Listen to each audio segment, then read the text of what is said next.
नमस्कार दोस्तों, अपरोक्षानुभूति भाग 2। जिस प्रकार घट और मिट्टी की कार्य कारणता नित्य है, उसी प्रकार श्रुति और युक्ति से प्रपंच और ब्रह्म की भी स्थिति है। अर्थात जैसे घड़े में कारण रूप से मिट्टी सदैव विद्यमान है, वैसे ही ब्रह्म भी इस संसार में कारण रूप से सदैव विद्यमान है। जिस प्रकार ग्रहण किए जाने वाले घड़े में मिट्टी बालात प्रतीत होती है, वैसे ही दिखाई देने वाले संसार में भी ब्रह्म ही स्पष्ट भासता है। आत्मा नित्य शुद्ध है, फिर भी वो सर्वदा अशुद्ध भी प्रतीत होता है।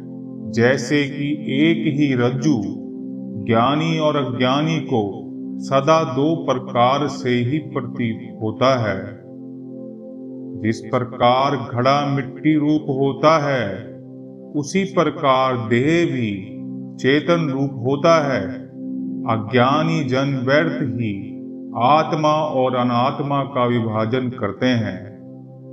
जिस प्रकार अज्ञानवश सर्प रूप से रज्जु का और चांदी रूप से सीपी का निश्चय कर लिया जाता है, उसी प्रकार मूढ़ पुरुषों द्वारा आत्मा का देह रूप से निश्चय कर लिया जाता है। जैसे घट रूप से पृथ्वी और पट रूप से तंतुओं का निश्चय किया जाता है, वैसे ही मूढ़ पुरुषों द्वारा आत्मा का देह रूप से निश्चय कर लिया जाता है। जैसे कुंडल रूप से स्वर्ण और तरंग रूप से जल की कल्पना होती है, वैसे ही मूढ़ पुरुषों द्वारा आत्मा को देह रूप से निश्चय कर लिया जाता है। जिस प्रकार अज्ञानी पुरुष शाखाहीन ठूंठ वृक्ष को मनुष्य और मरुस्थल में मरीचिका को जल रूप समझता है, वैसे ही मूढ़ पुरुष आत्मा को देह रूप समझता है। जैसे जल के कारण किसी को वृक्ष उल्टा दिखलाई पड़ता है, उसी प्रकार अज्ञान के कारण मनुष्य आत्मा में देह भाव देखता है। जलयान में जाने वाले पुरुष को जैसे सब पदार्थ चलते हुए दिखाई देते हैं, वैसे ही अज्ञान के कारण मनुष्य आत्मा में देह भाव रखता है। जिस प्रकार नेत्र दोष के कारण किसी को श्वेत वस्तुओं में भी पीलापन दिखलाई पड़ता है, उसी प्रकार अज्ञान के कारण मनुष्य आत्मा में देह भाव देखता है। जैसे घूमती हुई आंखों से सब चीजें चक्कर काटती हुई दिखाई देती हैं, वैसे ही अज्ञान के कारण मनुष्य आत्मा में देह भाव देखता है। जिस प्रकार अलात जलती हुई बनैती घुमाने से ही सूर्य के समान गोलाकार प्रतीत होती है, उसी प्रकार अज्ञान के कारण मनुष्य आत्मा को ही देह समझता है। जैसे अत्यंत दूर होने के कारण वस्तुएं बड़ी होती हुई भी छोटी दिखलाई पड़ती हैं, वैसे ही अज्ञान के कारण मनुष्य आत्मा में देह भाव देखता है। तथा जिस प्रकार उपनेत्र सूक्ष्मीकरण से सब छोटी वस्तुएं बड़ी दिखाई देती हैं, उसी प्रकार अज्ञान के कारण मनुष्य आत्मा में देह भाव देखता है। जैसे कांच की भूमि में जल और जल में कांच का भ्रम हो जाता है, वैसे ही अज्ञानी पुरुष देह भाव में आत्मा को देखता है।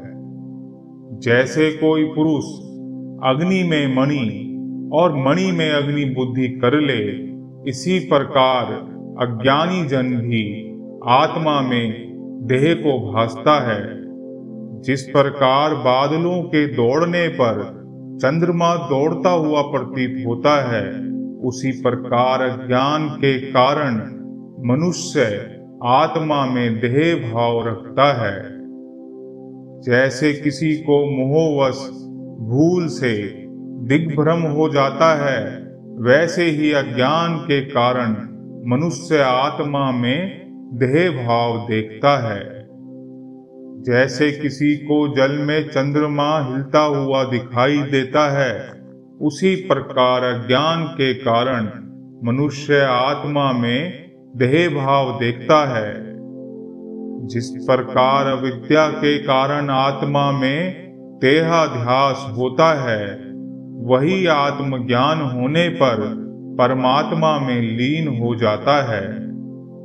जब समस्त स्थावर जंगम जगत को आत्म रूप से जान लिया जाए, तब संपूर्ण भावों का अभाव हो जाने पर देह का भी आत्म तत्व में ही लीन हो जाता है।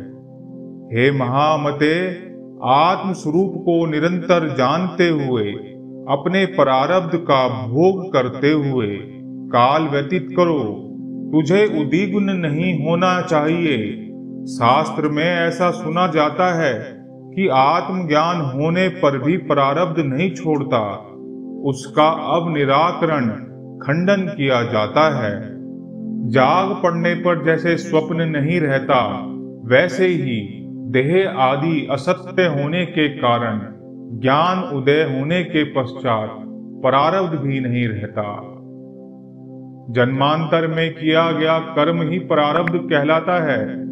अतः ज्ञानी की दृष्टि में जन्मांतर का भाव होने से वो किसी अवस्था में भी नहीं रहता। जिस प्रकार स्वप्न शरीर अध्यस्त है, उसी प्रकार यह देह भी है। अध्यस्त का जन्म कैसे हो सकता है, और जन्म ना होने के कारण प्रारब्ध भी कहां से होगा। घड़े के उपादान कारण मिट्टी के समान वेदांत ग्रंथों में अज्ञान को प्रपंच का उपादान कारण बताया गया है। ज्ञान से उसका नाश हो जाने पर फिर यह विश्व भी कहां रह पाता है। जिस प्रकार मनुष्य भ्रमवश रस्सी के स्थान पर सर्प को देखता है, उसी प्रकार सत्य को न जानने पर ही मूढ़ बुद्धि संसार को देखता है। जैसे रस्सी का रूप जान लेने पर सर्प भ्रम नहीं रहता, उसी प्रकार अधिष्ठान भ्रम को जान लेने पर प्रपंच शून्य रूप हो जाता है। यह देह भी तो प्रपंच ही है, तो फिर प्रारब्ध कहाँ रह सकता है। बस अज्ञानियों को समझाने के लिए ही श्रुति प्रारब्ध का मार्ग बतलाती है, क्योंकि श्रुति द्वारा प्रारब्ध को देखने पर उसके संपूर्ण कर्म क्षीण हो जाते हैं। इस वाक्य में उस प्रारब्ध का निषेध करने के लिए ही भोग वचन का प्रयोग किया जाता है।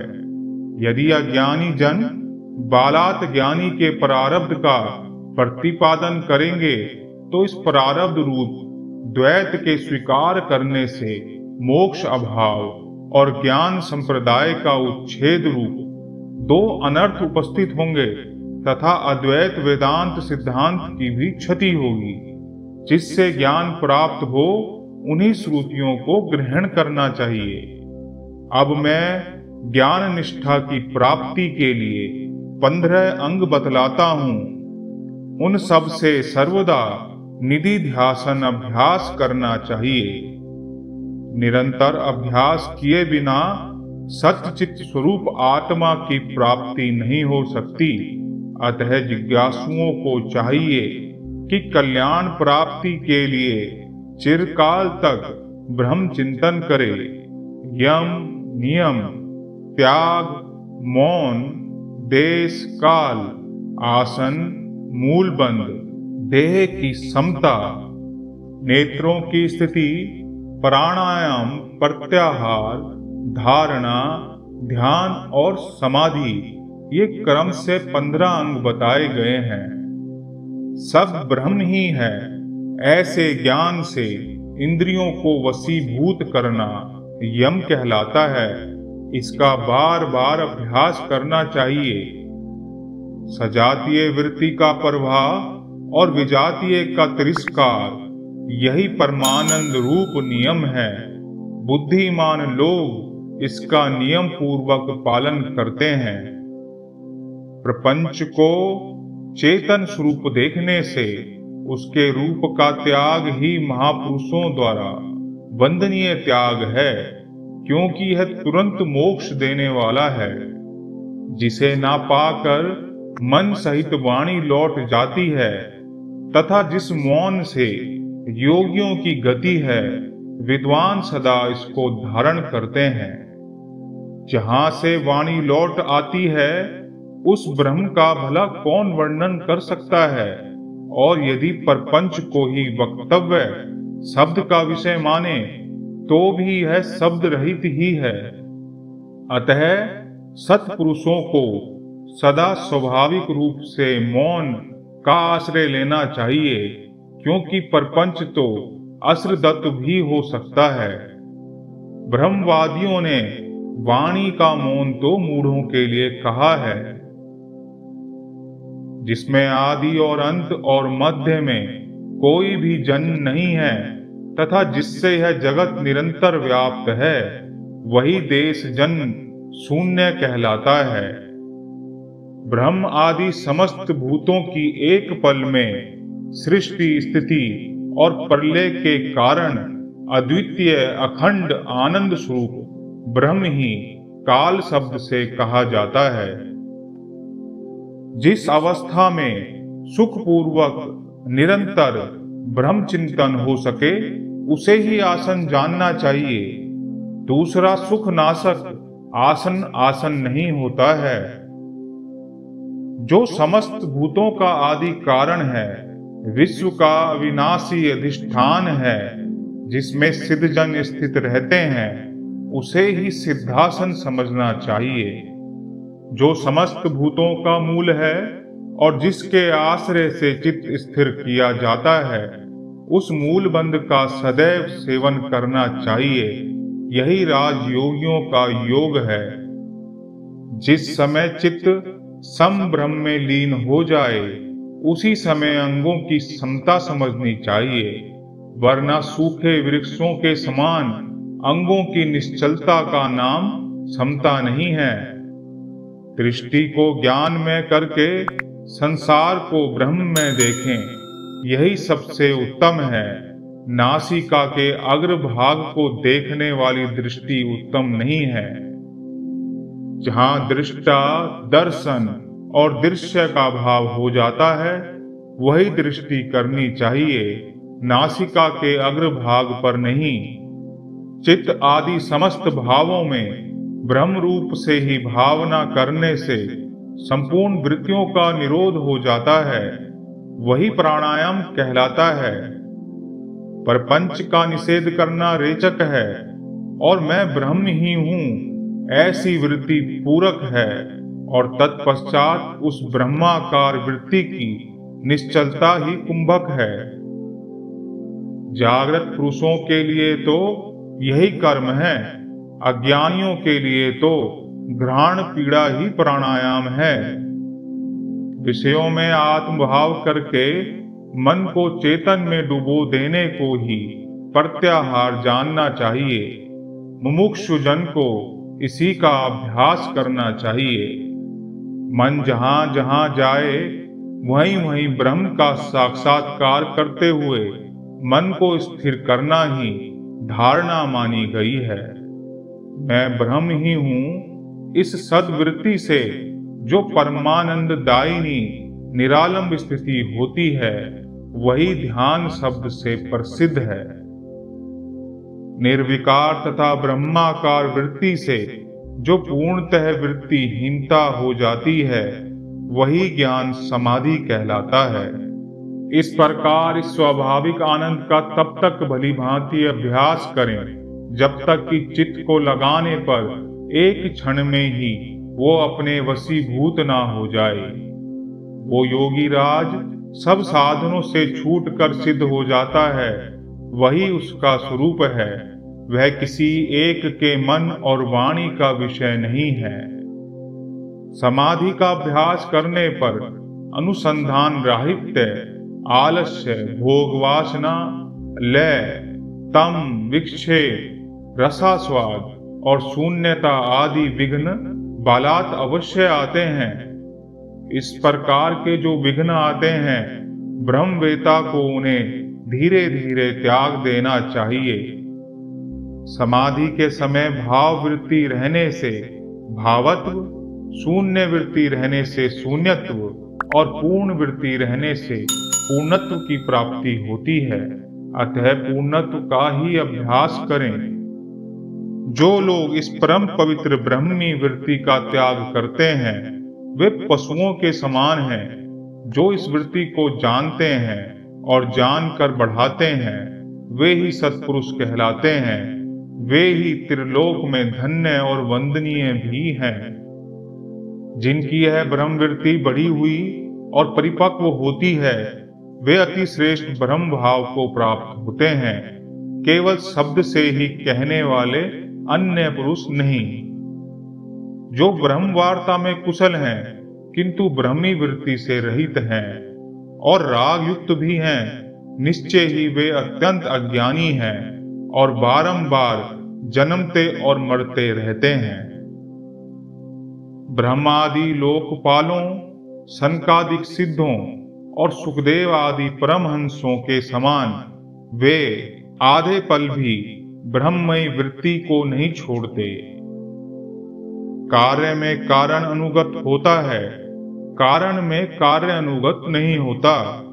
अतः विचार करने से कार्य का भाव होने के कारण कारण की भी कारणता समाप्त हो जाती है। इस प्रकार जो वाणी का अविषय है, वह वस्तुतः शुद्ध है। इसका बार बार मिट्टी और घड़े के दृष्टांत से विचार करना चाहिए। इसी प्रकार से वृत्ति ब्रह्मात्मिक हो जाती है और फिर उन शुद्ध चित्त पुरुषों के अंतःकरण में वृत्ति ज्ञान उदय होता है। पुरुषों को चाहिए कि पहले वह कारण को कार्य से अलग करके देखें और फिर सर्वदा कार्य में अनुगत रूप से यह दिखने भी लगता है। पहले कार्य में ही कारण देखें और फिर कार्य को त्याग दें। इस प्रकार कारणता का भी नाश हो जाता है और मुनि कार्य और कारण में रहित अवशिष्ट रूप हो जाता है। जिस वस्तु का निश्चय पूर्वक तीव्र वेग से चिंतन किया जाता है, पुरुष तुरंत वही हो जाता है। यह बात भृंगी कीड़े के दृष्टांत से जाननी चाहिए। ये संपूर्ण जगत अदृश्य भाव रूप चेतन में है। बुद्धिमान पुरुष सावधान होकर नित्य प्रति आत्मा का चिंतन करे। विद्वान को चाहिए कि दृश्य को अदृश्य करके उसका ब्रह्म रूप से चिंतन करे और चिद्र संपूर्ण बुद्धि से नित्य सुख में मग्न रहे। इन सब अंगों से युक्त योग का नाम राजयोग है। जिनकी वासना कुछ कम क्षीण हुई होती है, उन्हें ये हठ योग सहित, और जिनका चित्त परिपक्व वासनाहीन होता है, उन्हें यह अकेला ही सिद्धि देने वाला योग है। ये सभी गुरु और ईश्वर के भक्तों को तुरंत सुगमता से प्राप्त हो जाता है। यहाँ पर अपरोक्ष अनुभूति संपन्न हुई। प्रेम पूर्वक सुनने के लिए आपका धन्यवाद।